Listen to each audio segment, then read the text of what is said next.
6 de la mañana. Carlos Villarreal y quien habla, Fernando Carballo, les dan la más cordial bienvenida y nuestro compromiso reiterado de entrevistar a nuestros invitados para poder comprender lo que está pasando en nuestro país y en el mundo. Carlos, buenos días. Hola Fernando, ¿cómo estás? Buenos días a los amigos oyentes de RPP Noticias. Así es, tenemos por supuesto, Fernando, toda la actualidad. Hay dos temas que tú ya adelantaste fundamentales, la situación del sector agroexportador y también el tema de salud, la nueva cepa del coronavirus que ha causado alarma en Europa sobre todo, ¿no? Y sobre el tema sanitario, Carlos, nos vamos directamente a París, donde se halla nuestro compatriota, que es una eminencia mundial en materia de infectología, director de uno de los hospitales más importantes y más grandes de Francia para el coronavirus, el Hospital Bichat. Estoy refiriéndome a Enrique Casalino. Doctor Casalino, buenos días. Buenos días a todos, ¿cómo están? Sí, bueno, tenemos entendido que las cosas iban mal en Europa, que las cifras epidemiológicas eran graves y de pronto nos cae otra mala noticia relativa a una variante del virus que se ha identificado en el Reino Unido. Sí, efectivamente hemos recibido esa noticia ayer todos. Estamos todos un poco sorprendidos porque es una noticia que viene por un canal político, no viene por un canal científico. Así es que estamos todos en espera de tener realmente muchas más informaciones científicas y no informaciones políticas. El mundo científico necesita informaciones científicas para poderse pronunciar sobre cuál es realmente el riesgo y la realidad de esta nueva cepa. Pero en el fondo no tiene nada de sorprendente, Fernando. Lo propio de un virus es de que se multiplica y cada vez que se multiplica comete errores y eso hace que hayan mutaciones. Y esas mutaciones pueden crear nuevas variantes en el virus. No quiere decir de que ese virus tenga un carácter de virulencia más importante, que sea más grave, que sea más transmisible, o que tenga más resistencia a algún tratamiento, o que no pueda, por ejemplo, que la vacuna que se está proponiendo actualmente no sea eficaz contra ese virus. No hay una consecuencia absoluta de esas variantes. Sabemos que hay varias variantes en el mundo y eso las podemos identificar y las hemos identificado desde muy temprano. Por el momento tenemos que seguir siendo prudentes, no hay que crear un pánico en la población y hay que sencillamente reforzar el mensaje de prevención, mantener las distancias sociales, evitar los contactos inútiles, llevar siempre la máscara, lavarse las manos con la solución hidroalcohólica, tener una actitud respetuosa de la distancia, sobre todo cuando estamos con nuestra familia y es alguna persona frágil, tener una actitud de prevención en permanencia. Esa es la mejor manera de luchar contra el virus en general y contra cada una de sus variantes. Doctor, ¿cómo está? Muy buenos días. Más o menos para que la gente aquí en el Perú lo entienda, ¿qué significa una mutación en un virus y por qué se produce? ¿Qué causas hacen que se produzca esta mutación, este cambio en el virus? Cada vez que el virus se reproduce, para poderse reproducir necesita de las células de nuestro organismo, el virus él solo no tiene la capacidad de reproducirse, puede cometer errores en el momento que copia su material genético. Eso es lo que se llama una mutación.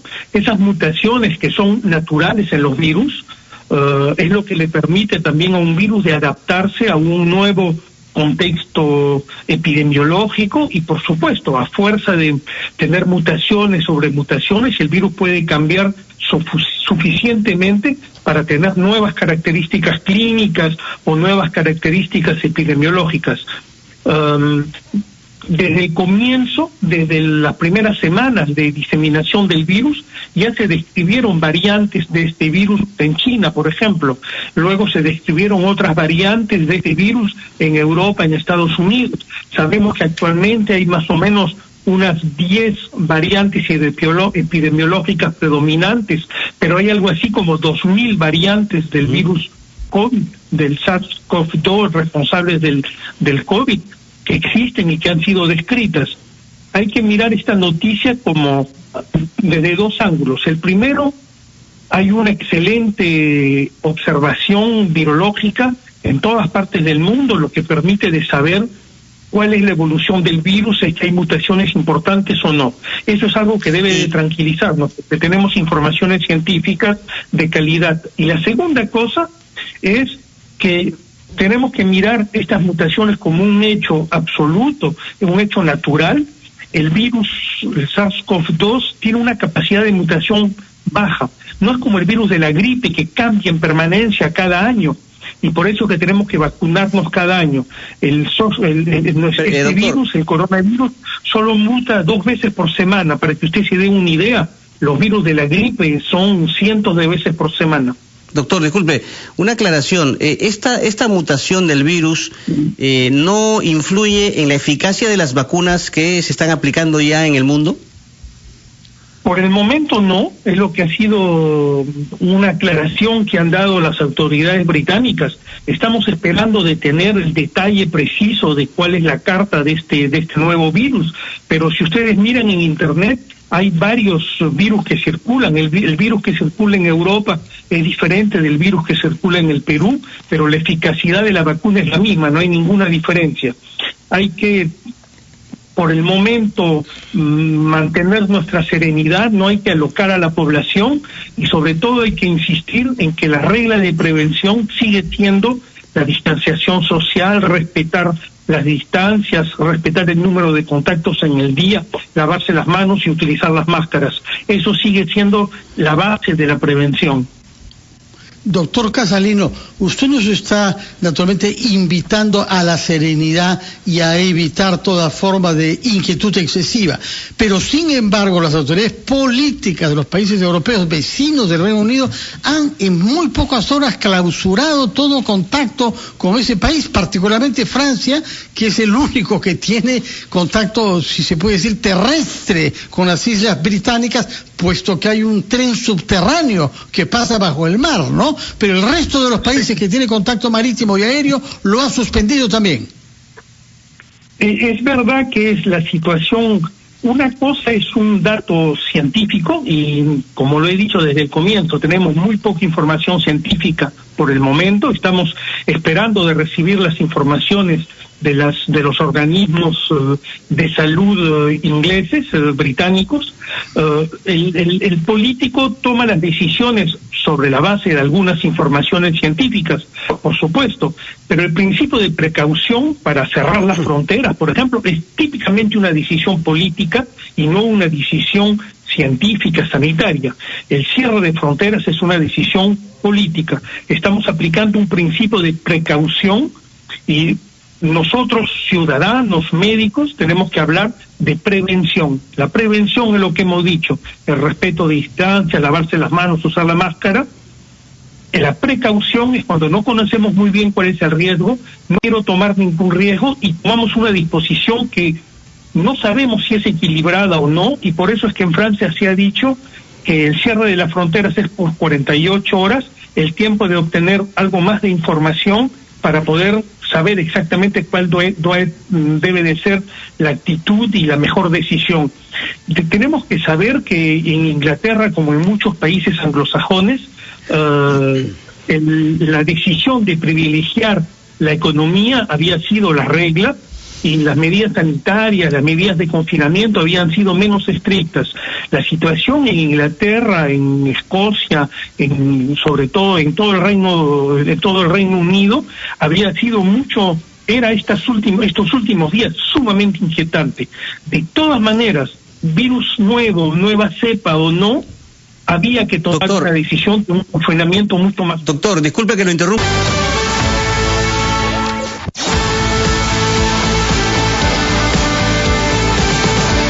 Son las 8:23. Muchas gracias al doctor Enrique Casalino, que nos ha esperado en Francia mientras hablaba el presidente de la República. Carlos, el presidente Sagasti nos ha dicho que la recomendación asumida por Perú viene de la Organización Mundial de la Salud, que se han tomado medidas inmediatas restringiendo el ingreso al país, al Perú, de quienes vengan vía otros aeropuertos desde el Reino Unido, puesto que no tenemos comunicación directa vía aérea con ese país. Así es, y también, por supuesto, los que han visitado el Reino Unido en las últimas 2 semanas deberán hacer una cuarentena de 14 días. Se suspenden los vuelos de Europa en las próximas 2 semanas, perdón. Pero vamos a preguntarle qué te parece, Fernando, al doctor Casalino. Doctor, muchas gracias por su paciencia, por esperarnos. Usted sabe que la información nunca se detiene. ¿Qué opinión tiene respecto a estas disposiciones desde el punto de vista sanitario que ha dictado el gobierno peruano con respecto a los vuelos que llegan procedentes de Europa ante esta nueva cepa del coronavirus? Comprendo perfectamente la declaración del señor presidente, me ha parecido bastante equilibrada. Ha recordado que no hay que preocuparse, pero hay que tomar algunas decisiones para garantizar la seguridad de la población. Es una decisión política. Sobre los argumentos sanitarios, él mismo ha dicho que hay que esperar que se confirme y que tengamos algunas informaciones complementarias, lo que todos los hombres políticos están esperando también en Europa, y que por el momento las decisiones que toma, si los países europeos han tomado disposiciones para Inglaterra, que es un vecino y un elemento fundamental en la estructura económica de Europa, es normal que el Perú tome ese tipo de decisiones. Vamos a ver cómo las cosas se dibujan en los días y en las semanas que vienen. Pero lo más importante, insisto, es que cada uno de nosotros tiene que comprender que la lucha contra el virus hoy en día depende esencialmente de cada uno de nosotros, de nuestro respeto de las reglas, de nuestro respeto de no tomar riesgos para nuestras familias, para toda la gente que está con nosotros, y que eso va a ser el elemento esencial de la prevención y de la protección de la población. Doctor Casalino, justamente quería preguntarle sobre eso. Ya las reglas en París, en Francia, habían sido modificadas para ser más severas durante las fiestas de Navidad. ¿Puede usted decirnos, por favor, en qué han consistido esas modificaciones introducidas recientemente por el gobierno del presidente Macron? Estábamos en un confinamiento durante el día, pero con autorización de ir al trabajo, por ejemplo, o de poderse movilizar 3 horas por día con una autorización que uno mismo completaba por internet, y con eso uno podía movilizarse prácticamente normalmente durante el día, y en la noche igual. Podía uno hacer sus compras, podía uno ir a visitar a alguna familia, había simplemente que completar una ficha. En realidad, desde hace una semana, 10 días, ya no hay la obligación de completar esas fichas durante el día. Uno puede moverse libremente, y antes uno no podía ir a más de 3 kilómetros de su casa, 1 kilómetro de la casa, perdón. Ahora podemos ir hasta 20 kilómetros de la casa, pero no tenemos ninguna obligación de completar un formulario durante el día, pero en contrapartida estamos en toque de queda a partir de las 8 de la noche. Y el único día que el toque de queda va a tener una tolerancia va a ser en la noche de Navidad, la noche buena, del 24 al 25. Pero en la noche de Año Nuevo no hay ninguna tolerancia, el toque de queda es igual a las 8 de la noche, y nadie puede salir después, a menos que sea por una razón profesional, y hay todo un sistema complejo administrativo que uno tiene que justificar, porque si no, la primera vez es una multa de 130 euros, la segunda vez es una multa de 750 euros, y la tercera vez puede ser una pena de cárcel por poner en riesgo la vida de los demás. Doctor Casalino, díganos por favor, ¿cuál es la causa de que las cifras hayan empeorado en Francia estos últimos meses? Razón por la cual han tenido ustedes que recurrir a estas medidas severas. El análisis que hacemos hoy día es de que pienso que, como en el Perú, ustedes saben que estuve en el Perú hace pocas semanas, como en el Perú, Lima, la inmensa mayoría de la población respeta las medidas, respeta la prevención y respeta el conjunto de reglas que son necesarias de aplicar para prevenir la transmisión del virus.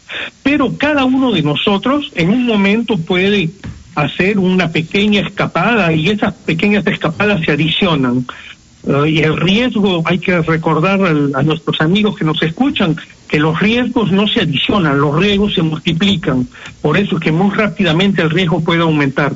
El segundo elemento también es de que aun cuando seamos sumamente rigurosos y sumamente estrictos en la aplicación de las medidas, puede haber un momento, aunque sea pequeño, en el que bajamos la guardia. Le voy a dar un ejemplo de algo que hemos demostrado en el hospital. La mayor parte del personal de salud acá en Francia no se ha contaminado curando a los pacientes en el contacto directo con un paciente. Nos hemos contaminado en el momento en el que hacemos una pausa café, hacemos una pausa almuerzo y tenemos un momento de convivialidad. En ese momento de convivialidad, que generalmente es en una pequeña pieza mal ventilada, todo el mundo se saca la máscara y almorzamos juntos. Y ahí es donde nos contaminamos. Basta que uno se haya contaminado para contaminar al resto del equipo.